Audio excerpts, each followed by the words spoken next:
On a crisp Thanksgiving weekend in 1989, Mandy Stavik went for a jog, never to return home. What followed was a decades-long mystery that haunted a small town, baffled investigators and shattered a family. How did a soda can and a brave coworker help uncover the shocking truth? Stay with me as we unravel the chilling story of justice finally served. Welcome back to Chilling Fireside Stories, where we explore haunting true crime cases that have left communities shaken. Today we'll dive into the heartbreaking story of Mandy Stavik, a bright, talented young woman whose life was tragically cut short. This is the true story of justice delayed but not denied. Before we begin, a word of caution. This video discusses sensitive topics including murder and sexual assault. Viewer discretion is advised. Now settle in and let's begin. Mandy Stavik was born on November 9, 1971, and grew up in the quiet town of Acme, Washington. Mandy was known for her vibrant personality, intelligence, and athleticism. She excelled at everything she did. She was a star student, a talented musician, and a gifted athlete. She was an honor student at Mount Baker High School, excelling in both varsity basketball and varsity softball, and was also a track runner. Mandy was fluent in sign language and could speak Japanese. Her musical talents included playing the clarinet, flute, and saxophone in the school band. She was brave, independent, and driven. After graduating high school in 1989, 18-year-old Mandy went on to Central Washington University where she planned to build a bright future. That November she returned to her family home for her Thanksgiving break. The day after Thanksgiving, on November 24, 1989, Mandy decided to go for a run and left the house in the afternoon. Normally, her mother Mary would ride her bike alongside Mandy while she ran, but on that day, Mary stayed home to visit with her sister. Mandy was accompanied on her run by their family dog, a German shepherd named Kyra.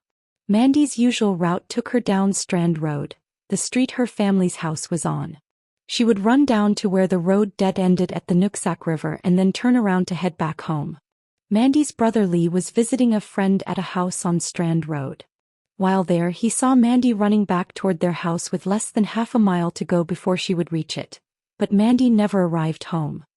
A couple of hours later, Kyra, the family dog, returned home without Mandy and was visibly upset. Mary Stavik's first instinct was to call Mandy's boyfriend, Rick Sender, to see if he knew where she was, but he did not. She then contacted the sheriff and everyone she knew in the area to begin the search for Mandy. Almost every member of the small rural community eventually helped look for her, searching on foot, on horseback, and with all-terrain vehicles. A local tracker tried working with Kyra, hoping she would lead them back to Mandy, but Kyra would cower in fear upon stepping off the porch of the family home. Kyra was an older dog but still very protective of her family, and she may have been kicked or hit when trying to defend Mandy against an assailant, resulting in her change in behavior. 3 days later, on November 27, Mandy's body was finally found, but the discovery did not bring peace to her family. A local fire department had been searching the Nooksack River with one of their boats and found Mandy's body in the South Fork of the river, caught up in some debris 6 miles from her home. She was wearing only her socks and shoes, and her clothing and the Walkman she had been using on her run were never found. An autopsy later determined that Mandy had been raped and had died from asphyxia by drowning. There were no signs of a struggle on the riverbank near where she was found, and the water was very shallow in that stretch of the river. Mandy was also a very strong swimmer who had worked as a lifeguard, leading investigators to believe she was not conscious when she went into the water. This was further supported by a wound on the top of her head that the medical examiner believed would have rendered her unconscious. Mandy also had numerous scratches and lacerations on her legs, as though she had run through dense brush or thorny blackberry bushes common in the area while not wearing pants. The small, close-knit community of Acme was horrified. A sense of fear and grief gripped the town. How could such a heinous crime happen here? Her memorial service was attended by more than 1,000 people, as there was no local church large enough to accommodate such a crowd, so the service was held at the high school Mandy had recently graduated from. The initial suspect in the case was Mandy's boyfriend, Rick. The couple had been dating for 3.5 years, though the relationship had periods of being on and off. Despite this, Rick was eager to cooperate with the police, who described him as extremely forthcoming during his statement. Ultimately, he was cleared of any involvement. In 1989, DNA testing was a relatively new technique, especially in the criminal justice field. Fortunately for the Stavik family, Ron Peterson of the Whatcom County Sheriff's Office had just returned from a training at the FBI Academy in Quantico, Virginia, on how DNA could be utilized by law enforcement. At the time, most state and local crime labs were not equipped to identify and sequence DNA evidence, but the FBI's lab was. Samples from Mandy's body were sent to the FBI lab, where they isolated Mandy's DNA sequence and that of an unknown male. Investigators pursued over 7,000 leads and tried to connect Mandy's case to other crimes across the Northwest, but the case went cold. In 2009, Detective Kevin Bowie inherited the case, becoming the third person to lead the investigation. Inspired by a famous case in England, his strategy was simple: identify all the men living in the area at the time of the murder and test their DNA until a match was found. This theory proved to be particularly challenging. Over the next 4 years, the Whatcom County Sheriff's Office tested dozens of DNA samples, but none matched the DNA from the crime scene. But everything changed in June 2013, when two mums, Marilee Anderson and Heather Backstrom, found themselves deep in conversation at a local water park, reminiscing about their hometown and the unsolved murder of Mandy Stavik, a vibrant young woman whose life was tragically cut short in 1989. Both women shared lingering suspicions about a former neighbor, Timothy Bass, who lived nearby at the time of Mandy's death. They recounted unsettling encounters they had with Bass, which added to their unease and suspicions. Their conversation sparked a crucial decision: to bring their concerns to the attention of the police. This brave action prompted the authorities to re-examine Bass as a suspect. Timothy Bass had lived a few doors down from the Staviks in 1989 and was known to be very quiet and reserved. He had moved away shortly after Mandy's murder and married just 2 months after her death. By 2013, he and his wife had 3 children and were living in Everson, Washington. Investigators traveled to Everson to speak with Timothy about the case, but he claimed not to remember it or Mandy's name, which made the investigators suspicious. Mandy's murder had been major news in the small, previously very safe town, and Mandy had attended the same high school as Timothy and been friends with his younger brother Tom. Witnesses later revealed that Timothy had started attending basketball games at the high school when Mandy was on the team to watch her play. Mandy also ran past his house almost every day when she was not at college. Timothy refused to provide a voluntary DNA sample, but police were determined to compare his DNA to the crime scene DNA. They approached his employer, where Timothy worked as a delivery driver for the France bakery outlet, and asked for help. Investigators met with Kim Wagner, who managed the outlet, and requested access to information about delivery routes so they could follow Timothy and potentially collect a discarded item with DNA on it. Kim initially felt she was not in a position to comply and asked the investigators to consult with Human Resources at the corporate office, which requested a subpoena or search warrant. Authorities asked Tim Bass for a voluntary sample again in 2015, and he again refused. A few years later, an offhand remark would change Kim Wagner's mind about getting involved. While out at a bar with her husband, Kim discussed her co-workers with a friend who happened to be acquainted with Timothy Bass.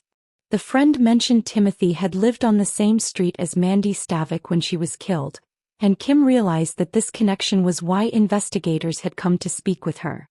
When the police returned to the bakery outlet to try to gather more information, Kim Wagner shared her suspicions with the police and provided them Timothy Bass's assigned delivery route.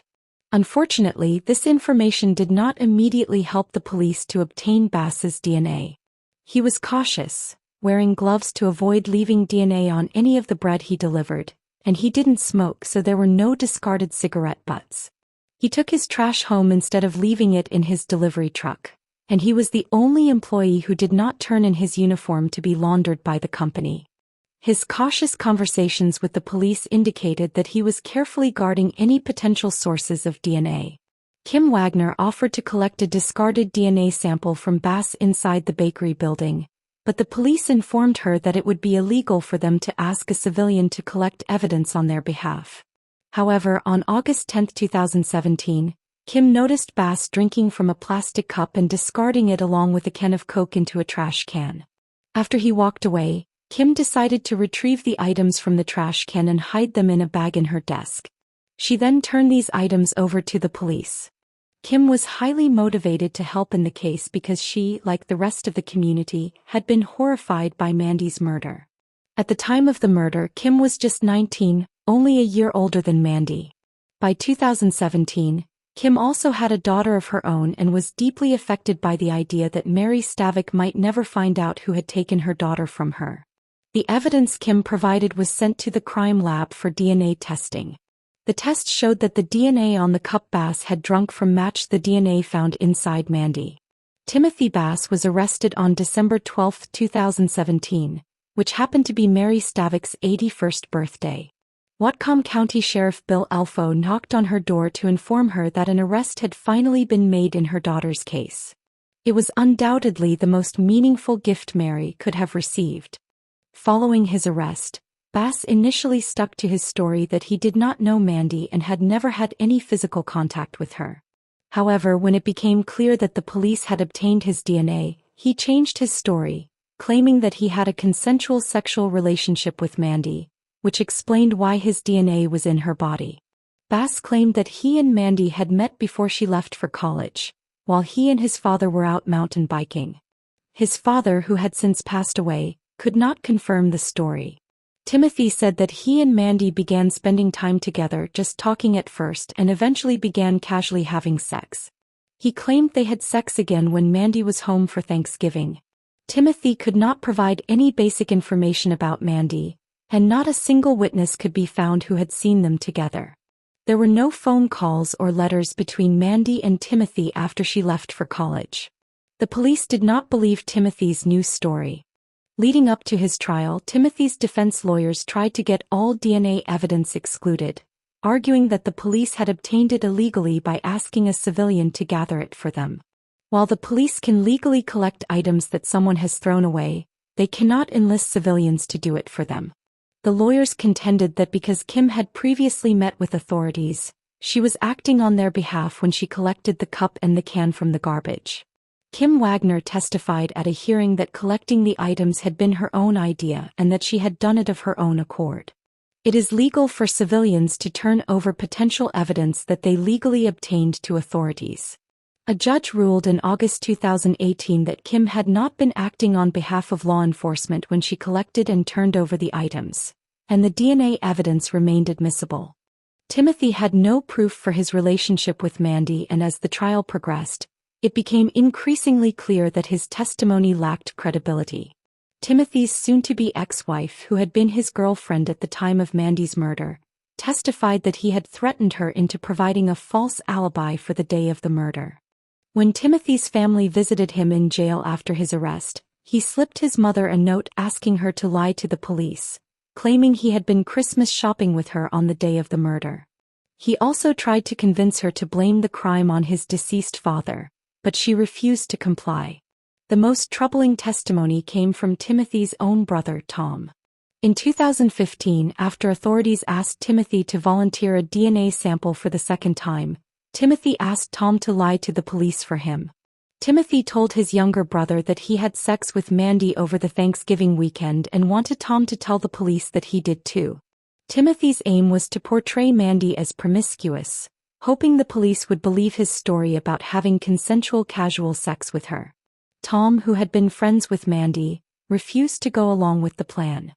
On May 24, 2019, nearly 30 years after Mandy's murder, a jury found Timothy Bass guilty of first-degree murder after less than a day of deliberation. Mandy Stavik and the rest of Mandy's family were present in the courtroom when the verdict was read. On July 2, a judge imposed the maximum sentence of 320 months, or almost 27 years in prison. Timothy plans to appeal his conviction. The case of Mandy Stavik highlights the critical role of advancements in DNA technology and the determination of law enforcement. It also speaks to the importance of community and the impact of collaboration. Without the brave actions of those brave people, justice may never have been achieved. Mandy Stavik was a young woman with so much potential. Her story is a heartbreaking reminder of how life can change in an instant. It also serves as a testament to the power of perseverance and the relentless pursuit of truth. I always include safety tips tailored to each case, and this is just a gentle reminder to help keep ourselves and our loved ones safer. Always share your plans. Let someone know your route, expected return time, and any changes. Run with a buddy or stay in busy, well-lit areas. There's safety in numbers and visibility. Carry safety tools. Items like pepper spray, a whistle, or a personal alarm can help deter an attacker. Stay aware of your surroundings. Avoid distractions like loud headphones, especially in isolated areas. Trust your instincts. If something feels off or unsafe, leave immediately and find a safe place. To take your safety even further, I've recommended an app in the video description that can help keep you connected to loved ones during outdoor activities. If you found this story meaningful, please like, share, and subscribe to Chilling Fireside Stories. It helps us continue sharing these stories and honoring the lives of the victims. If you or someone you know is facing a dangerous situation, please don't hesitate to seek help. Links to support organizations are available in the description. Until next time, remember to stay safe, take care of yourselves, and let's always look out for each other.